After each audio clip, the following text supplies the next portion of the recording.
একদিন দুই বন্ধু একসাথে জঙ্গলের পথে হাঁটছিল।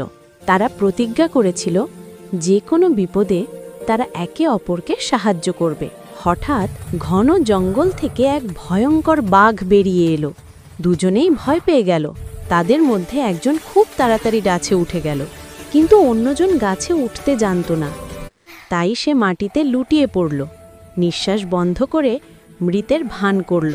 বাঘটি কাছে এসে তার মুখের গন্ধ শুকল, কিন্তু কোনো নড়াচড়া না দেখে ভাবল সে মরে গেছে। বাঘটি চলে গেল। বাঘ চলে যাওয়ার পর গাছের ওপরের বন্ধু নেমে এসে হাসতে হাসতে বলল, বাঘটা তোমার কানে কি বলল রে? তখন নিচে থাকা বন্ধুটা শান্তভাবে বলল, সে বলল, সত্যিকারের বন্ধু কখনো বিপদের সময় পালিয়ে যায় না। নৈতিক শিক্ষা: প্রকৃত বন্ধু সেই যে বিপদের সময় তোমার পাশে থাকে।